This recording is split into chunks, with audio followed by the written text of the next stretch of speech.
How's it, boys and girls? Thanks for tuning in.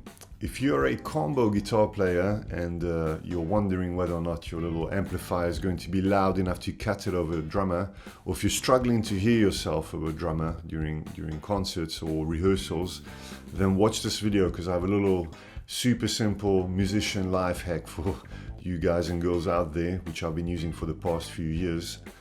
And watch this video, because as you can see, the two Roland Cubes behind me, I've been using the one to the left of me live for the past 10 years or so. It's basically a 60 watt Roland Cube amp from the 1980s, and I've yet to find a stage where it wasn't loud enough.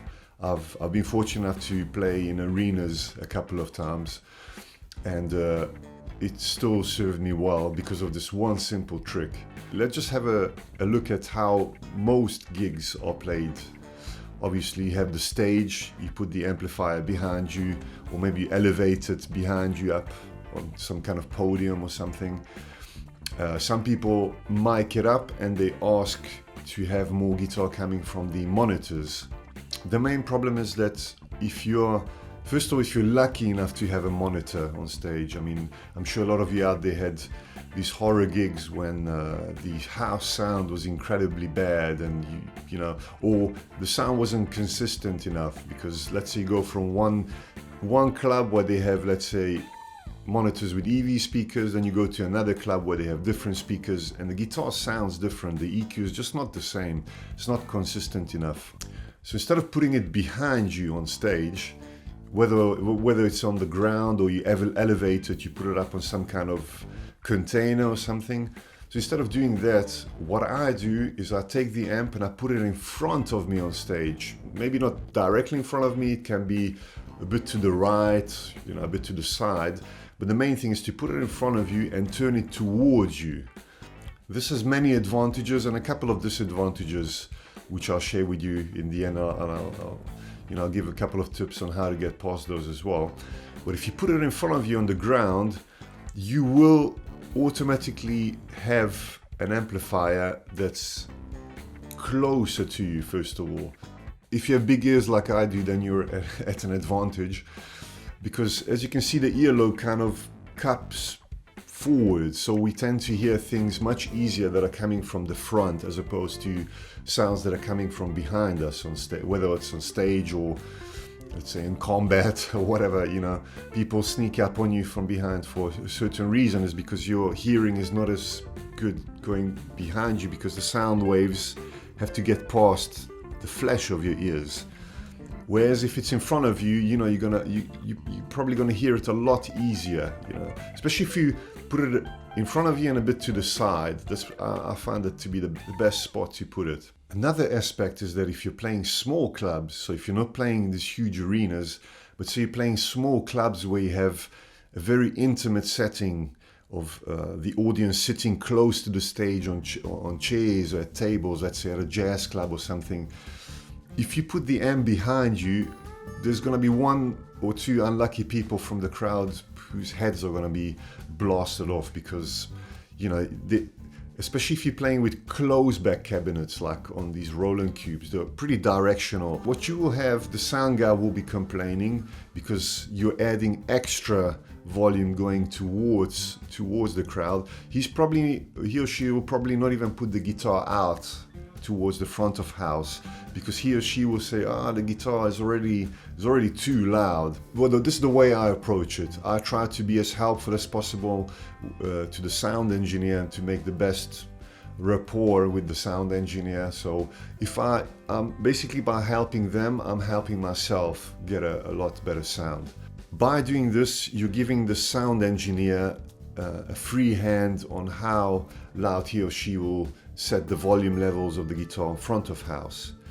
So they can actually dial it, they can dial the guitar in much better, and you will not be adding extra frequencies, extra volume to the front of house sound from the main speaker itself. So this just helps, it makes the sound guy's life a whole lot easier, and it will make sound checking a lot easier as well, I guarantee it. Especially if you're doing backing vocals, this is a cardioid style SM57 mic, like an SM58 is very similar, and that is it picks up sound from the front.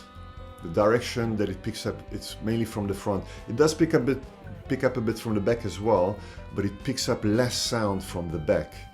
So imagine if you have this on the stage, like you're doing, let's say, backing vocals or lead vocals.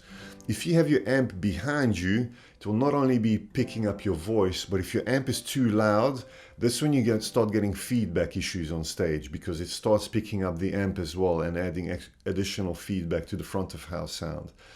Now, if let's say the amplifier is behind this, it will feedback a lot less, and this helps not only you if you're doing vocals, but also the main singer, the lead singer, will be happier with you as well, because there'll be less feedback.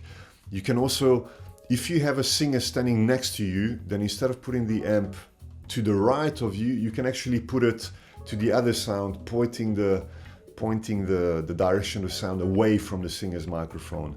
But if you really hate the singer, then you can actually do the other thing. You can point it towards their head. Here's an extra tip when you're doing the sound check.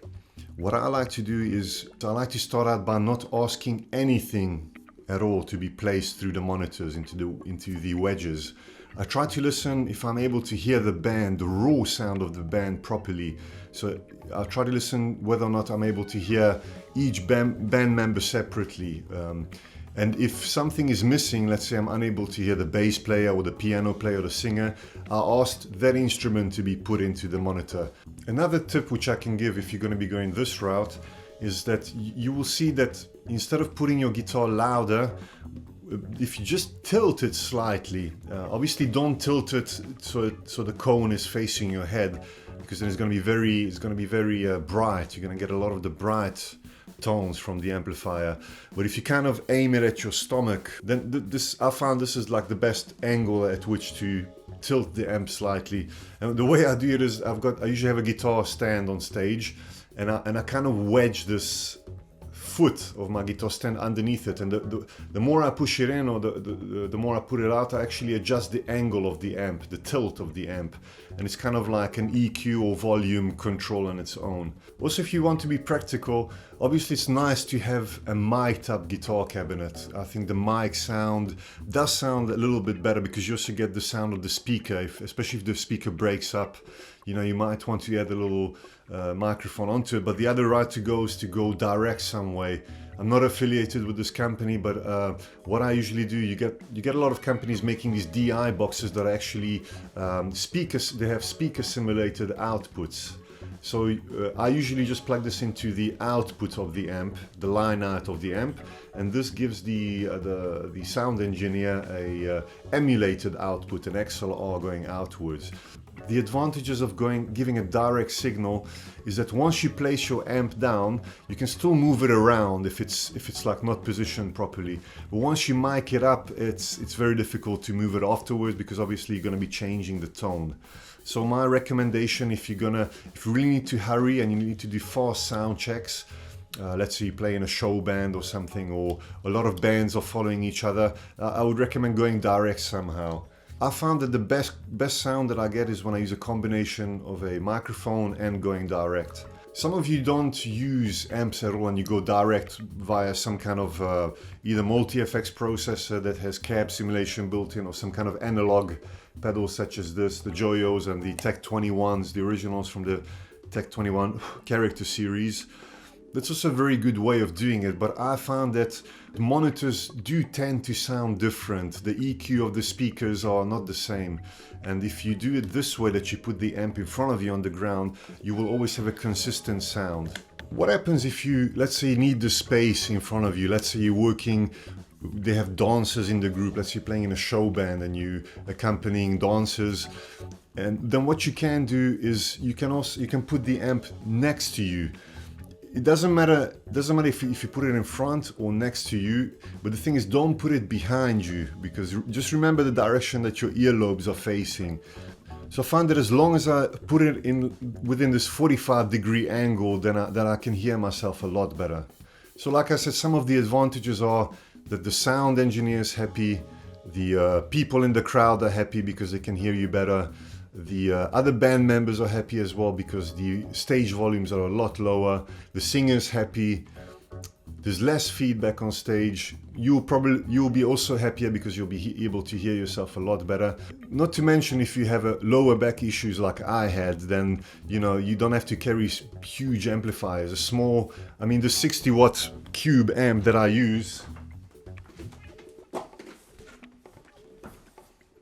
This is an old Japanese-made Roland Cube. I basically use these as clean pedal platform amps.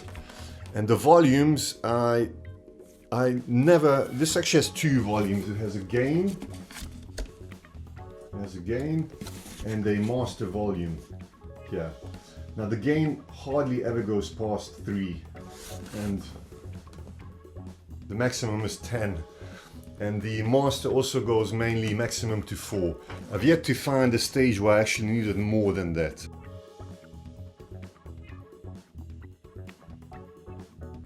So now, what are some of the disadvantages? Well, I did play a couple of these gigs when you go to jam sessions and people tend to drink a lot, and you have a lot of people coming up on stage and going down stage.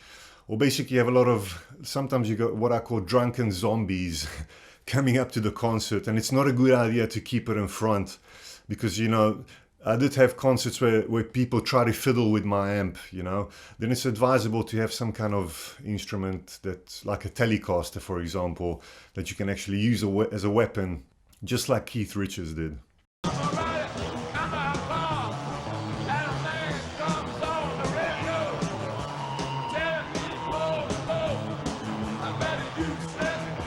Another disadvantage can be if you're using a hollow body jazz guitar like this beautiful Broadway hanging on the wall behind me. If the sound is coming towards you, this can make it feedback a lot easier, but there's actually a very easy solution for that as well. I'll try to make a video of it, but a lot of you probably also know is a trick that's used by all the great jazz guitarists. Even George Benson does this. Is that it takes two strips of see-through Scotch tape, white Scotch tape, and he actually Scotch tapes the holes down. It looks a bit funny, but from far away you can't really see it. And I mean, if George Benson does it, then. Also, when you're playing outdoors and it starts to rain, it's probably not the best idea to have the amp out in front, because sometimes the roof doesn't cover the rain properly and you have rain falling onto the stage. It's not a good idea to mix electricity with water. Then I would rather put it more towards the side somehow, just to make sure that this doesn't happen. Or if I need to make a run for it, I can just unplug the pedal board, and then I'm one step ahead in saving my equipment.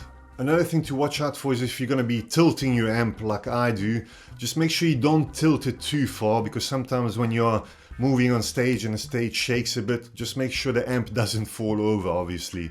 Not that I haven't played with my amplifier lying almost on its back. I remember we did this one concert where we had this huge wall of mirrors behind us, and these kind of reflected a lot of the sound coming from the amplifier. And this was bothering my friend Marty quite a lot, my keyboard player friend. So what I did to solve that was I actually leaned the amplifier almost onto its back. I actually leaned it against a hard case, a microphone hard case, and the sound was actually coming upwards, but I could still hear it very well because I placed it next to me.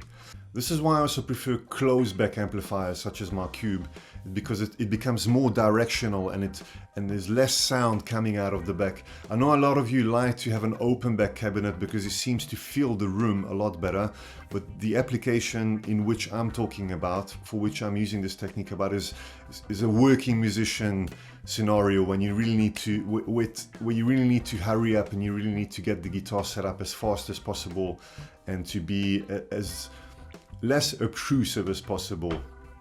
It will work just as well with open back cabinets, but I tend to prefer closed back cabinets, especially for small intimate gigs. Because if you have some people sitting at a table nearby and it's an open back cabinet, they are going to hear the guitar a bit louder, whereas if it's a closed back cabinet, this cuts down the volume coming out towards the back and projects it more towards you.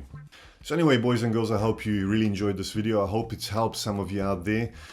This helped me a lot. The reason why I was forced to come up with this idea, with this technique, is because I had lower back problems and I couldn't carry my 50-watt tube amp on stage anymore because I was in a lot of pain and I had to make it work no matter what. So I guess if you get into these situations, this forces you to come up with creative ways, or try to come up with ways to solve these issues. If you have any questions or comments, please feel free to type them in below. And please don't forget to subscribe and hit the notification bell. And see you guys soon. Cheers.